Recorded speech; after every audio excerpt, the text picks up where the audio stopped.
Bismillahirrahmanirrahim. Assalamualaikum warahmatullahi wabarakatuh. Alhamdulillah wassalatu wassalamu ala rasulillah wa ala alihi wa ashabihi wa mawalah. Wa la hawla wa la quwata illa billahil aliyil azim. Amma ba'du. Para pendengar, para penyimak ngaji online, rahimakumullah. Kita melanjutkan kajian kitab Akhlaqul lil Banin. Kita masuki bab keempat, yaitu yajibu ayyata'addabal waladu min sighari. Wajib bagi anak untuk beradab sedari kecil. Ahmad waladun shaghirun. Ahmad adalah seorang anak yang kecil, lakinnahu adib. Dia mempunyai adab yang baik. Walihadza yuhibbu abuhu. Oleh karenanya dia dicintai oleh bapaknya atau ayahnya. Wa huwa aidan yuhibbu su'ala an kulli syai'in la yafhamu. Dan dia juga gemar untuk bertanya sesuatu hal yang dia tidak mengetahuinya. Wa dzata yaumin tanazzaha ma'a abihi fi bustanin. Pada satu hari dia keluar bersama dengan ayahnya menuju sebuah kebun. Fara sajarata wardatin jamilah. Maka dia melihat pohon bunga mawar yang indah. Walakinnaha mu'wajun. Tetapi pohonnya ini bengkok. Faqala Ahmad, maka si anak yang bernama Ahmad tadi bertanya atau mengatakan, ma ajmala hadis sajarah, betapa indahnya pohon ini. Walakin limadha ya abi hiya mu'wajun, tetapi mengapa wahai ayahku pohon ini bengkok? Faqala al-abu, dijawab oleh ayahnya, li'annal bustaniya lam ya'tani bitakwimiha, karena tukang kebunnya ini tidak memperhatikan atau tidak meluruskannya, min sighariha, sedari pohon ini kecil. Fasarat mu'wajun, maka jadilah pohon ini bengkok. Faqala Ahmad, maka Ahmad berkata, al-ahsanu an nuqawwima hal'an. Kalau begitu kita saja yang meluruskannya. Fadhahika abuhu, maka bapaknya ini tertawa. Faqala lahu, dia berkata, la yata'atta dzalika ya waladi, tidak semudah itu wahai anakku. Li'annaha qad kaburat, karena pohon ini sudah besar atau sudah tua. Wa ghulidzat saquha, ranting-rantingnya ini telah tebal. Fakadzalikal waladu, begitulah perumpamaan bagi seorang anak. Alladzi lam yata'addab min sighari, jika dia tidak beradab sedari kecilnya, la yumkinu ta'dibuhu fi kibari, maka tidak mungkin dia akan mempunyai adab atau akhlak ketika dia sudah besar. Para jamaah rahimakumullah, dari cerita singkat ini kita bisa mengambil kesimpulan bahwa sebagai orang tua kita harus memperhatikan akan akhlak anak-anak kita sedari kecil. Kenapa?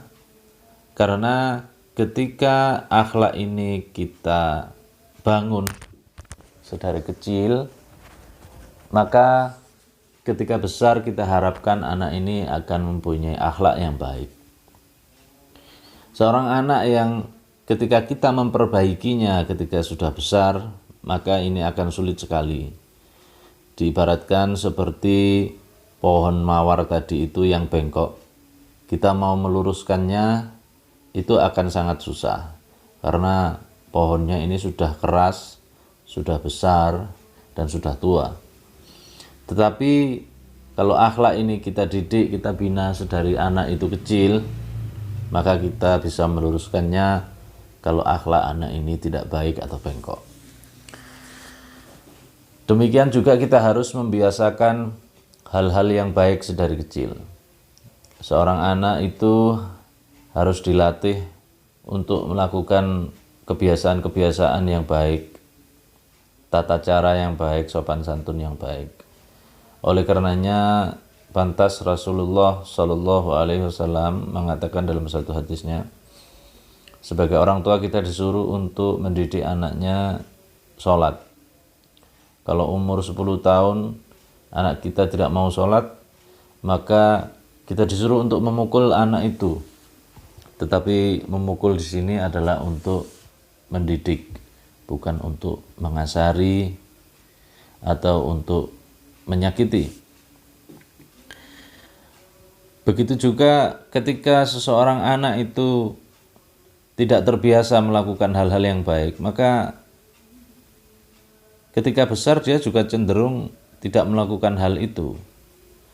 Seorang anak yang ketika dia masih balita, ya umpamanya masih umur 5 atau umur 7 tahun, tidak terbiasa mengaji, tidak terbiasa sholat, maka ketika besar dia juga tidak akan melakukan sholat.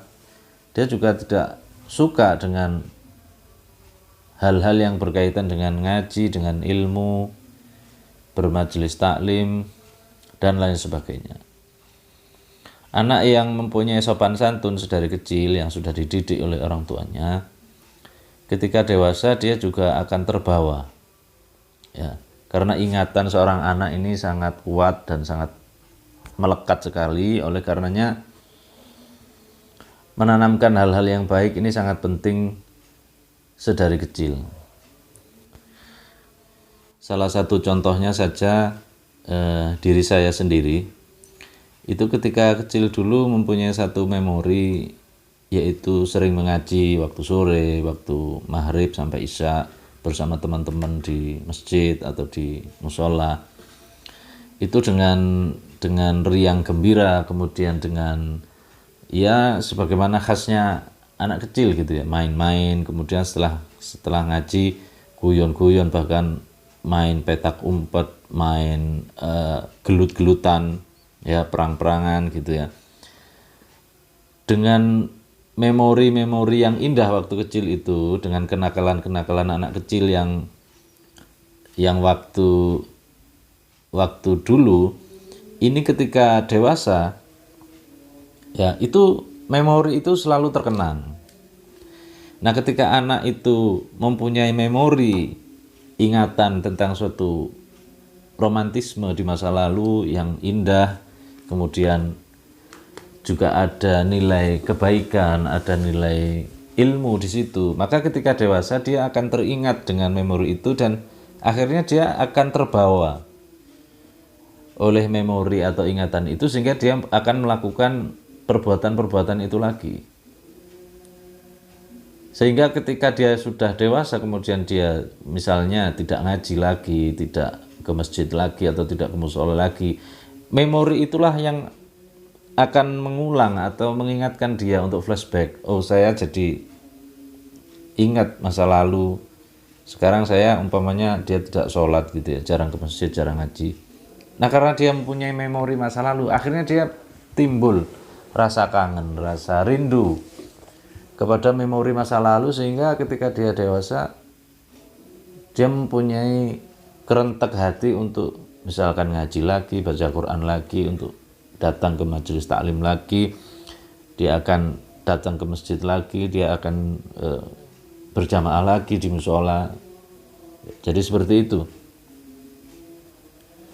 Begitu juga kalau anak kecil ini tidak biasa dengan kebaikan-kebaikan, tetapi dengan keburukan-keburukan yang tidak diajarkan kebaikan oleh orang tuanya, maka bisa jadi memori yang ada di kepala otak ini anak kecil itu ketika dewasa adalah tentang hal-hal yang buruk, sehingga memori itu akan mengingatkan dia kembali. Saya dulu pernah punya memori seperti ini. Bisa jadi ketika dewasa dia akan melakukan keburukan itu lagi,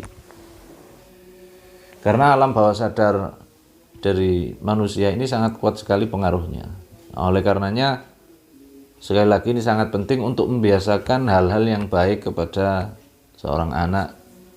Bahkan bukan hanya anak, tetapi bagi kita yang dewasa pun itu juga harus memaksa ya kebiasaan-kebiasaan yang baik, kebiasaan-kebiasaan yang membuat kita menjadi bermanfaat dan menjadi orang yang hari ini harus lebih baik daripada hari yang sebelumnya.